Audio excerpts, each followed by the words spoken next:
الأرض لنا الحق لنا أنا دم فلسطيني القدس لنا أنا دم فلسطيني.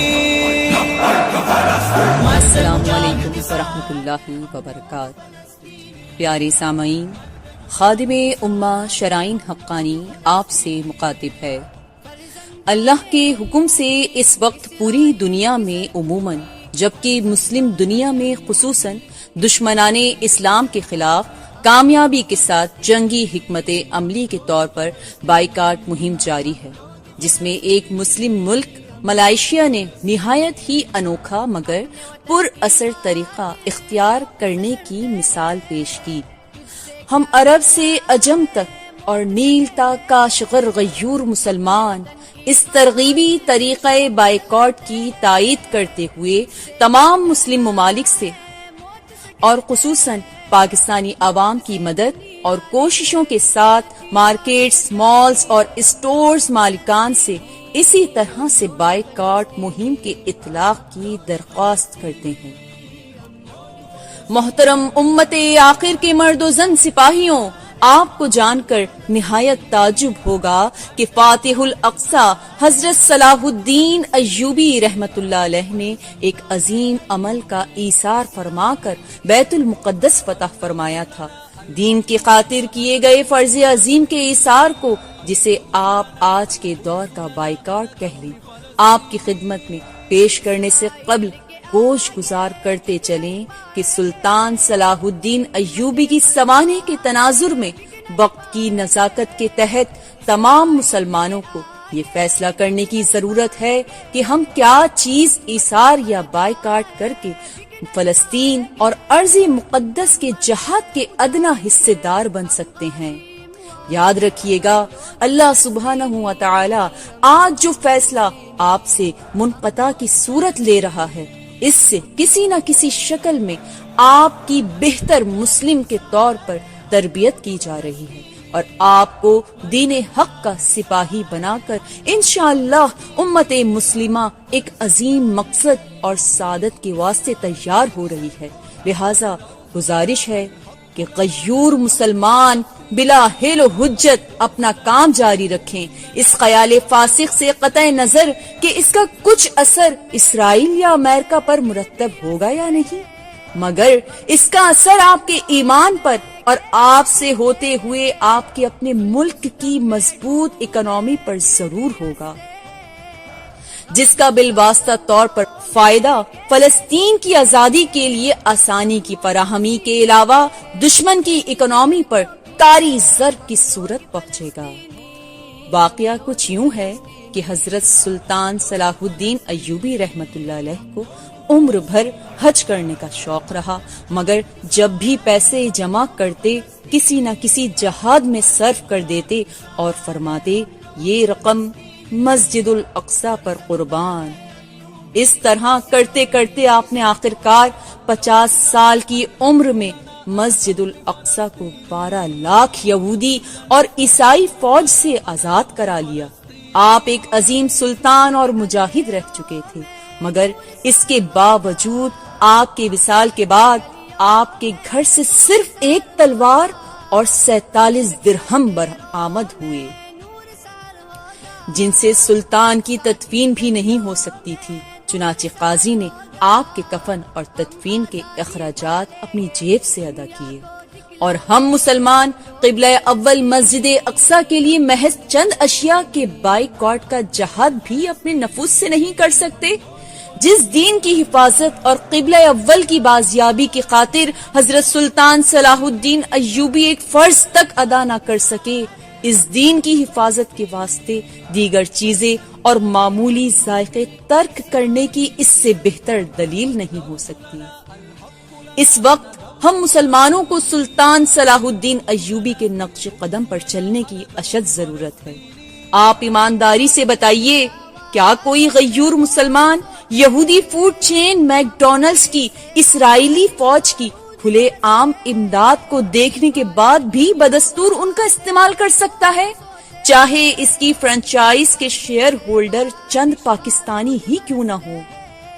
حالیہ دنوں کروڑوں روپے کے نقصان اور سخت عوامی رد عمل کا سامنا کرنے کے بعد اسرائیلی پراکسی تنظیم میک ڈونلڈز کی پاکستان برانچ نے ایک نئی پروپیگنڈا اسٹیٹمنٹ جاری کی، جس میں انہوں نے اس بات کو تسلیم بھی کیا ہے کہ وہ میک ڈونلڈ کارپوریشن کو باقاعدگی سے رائلٹی ادا کرتے ہیں، اور ساتھ یہ بھی باور کرا دیا کہ ہم نے غزہ متاثرین کے لیے 1 کروڑ کا عطیہ دیا ہے، اور کہتے ہیں کہ میک ڈونلڈ کارپوریشن کسی سیاسی یا مذہبی قضیے میں فریق نہیں بنتی، مگر اس کے برعکس حقیقت یہ ہے کہ میک ڈونلڈز اسرائیل نے کسی NGO یا عام لوگوں کے برعکس ایک فل اسکیل جنگ کے دوران اسرائیلی مسلح و متحارب فوج کو دوران جنگ روزانہ 5000 فوڈ پیکس مفت فراہم کرنے کا نہ صرف اعلان کیا بلکہ وہ مسلسل یہ کار سر انجام بھی دے رہے ہیں۔ کیا یہ میک ڈونلڈ کارپوریشن کی غیر جانبدارانہ پالیسی اور کاروباری اخلاقیات ہیں؟ پھر بقول ان کے جو 1 کروڑ روپیہ ایری فاؤنڈیشن کو دے کر اہل غزہ پر احسان کیا گیا، اس کے اعداد و شمار بھی ملاحظہ فرما لیں۔ 1 کروڑ پاکستانی روپے کی آج کے دن قدر کم و بیش 35,920 ڈالرز کے مساوی ہے۔ میک ڈونلڈز اسرائیل کے 1 فوڈ پیک کی قیمت تقریباً $14 کے مساوی ہے۔ 5,000 میک ڈونلڈز فوڈ پیکس کا مطلب ہے $70,000، جو کہ تقریباً 1 کروڑ 94 لاکھ پاکستانی روپے کے برابر ہیں۔ اس میں لاجسٹک اخراجات شامل کریں تو یہ تقریباً 2 کروڑ روپیہ تک پہنچ جاتا ہے۔ یعنی میک ڈونلڈ کی جانب سے اسرائیلی ملٹری کو عین دوران جنگ 2 کروڑ روپیے کی خوراک روزانہ پہنچائی جا رہی ہے، اور میک ڈونلڈز پاکستان والی گزشتہ ماہ ایک ہی مرتبہ 1 کروڑ روپیہ اہل غزہ کے منہ پر مار کر آج تک ان کی تصحیح کر رہے ہیں، جس سے 2 گنا زیادہ امداد اسرائیلی ملٹری کو انہی کی طرف سے روزانہ کی بنیاد پر دی جا رہی ہے۔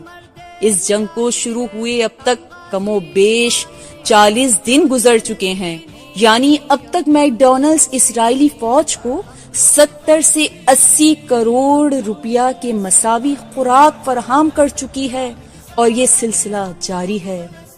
اب کہاں 80 کروڑ جو جاری ہیں اور کہاں 1 کروڑ، وہ بھی کنفرم نہیں کہ امداد متاثرین تک پہنچی بھی ہے یا نہیں۔ چنانچہ میک ڈونلڈز پاکستان کی طرف سے یہ بیان ایک بیہودہ مذاق اور متاثرین غزہ کی تضحیق کے مترادف ہے۔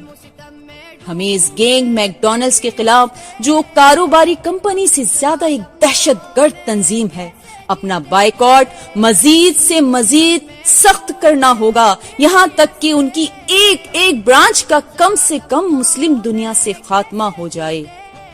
اور اگر صحت کے اعتبار سے بھی دیکھا جائے تو فاسٹ فوڈ اور بیوریجز ان ہائیجینک ہونے کے ساتھ انتہائی مضر صحت بھی ہیں۔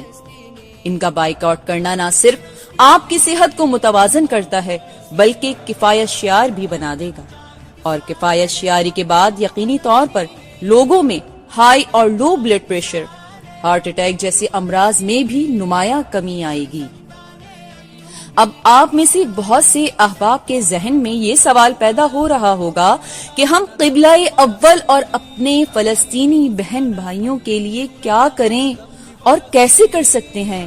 تو میرے عزیز مسلمانوں، ہم ہر سطح پر اپنی استطاعت کے مطابق فلسطینیوں پر ظلم و ستم کے خلاف آواز اٹھا سکتے ہیں۔ ہم ہر سطح پر اپنی استطاعت کے مطابق پرامن احتجاج کا حصہ بن کر اپنی حکومتوں کو احساس دلا سکتے ہیں تاکہ وہ ان پر ظلم و ستم کے خلاف عملی طور پر اقدامات اٹھا سکیں۔ ہم ہر سطح پر اپنی استطاعت کے مطابق فلسطینیوں کے لیے مستند اداروں کو مالی تعاون فراہم کر سکتے ہیں جو آپ کی مالی امداد کو ان مظلوموں تک پہنچا سکے۔ ہم ہر سطح پر اپنی استطاعت کے مطابق دشمن قوتوں کی مصنوعات کا بائیکاٹ کر کے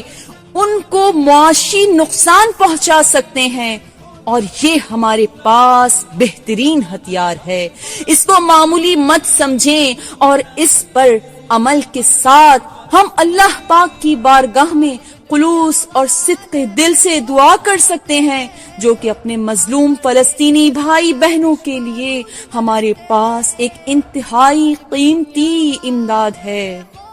اور ہاں، یہ سب کچھ ہم اس وقت بہتر انداز میں کر سکتے ہیں جب ہم یہ محسوس کریں کہ ہم خود اس کیفیت سے گزر رہے ہیں جس کیفیت سے بے یارو مددگار فلسطینی گزر رہے ہیں. جب تک جہاد کا باقاعدہ اعلان نہیں ہو جاتا، اس کے علاوہ اور ہم کیا کر سکتے ہیں؟ اے کاش کہ اتر جائے تیرے دل میں میری بات. مرد مجاہد سارے ہم لوگ فلسطینی، مرد مجاہد سارے ہم لوگ فلسطینی، فرزندان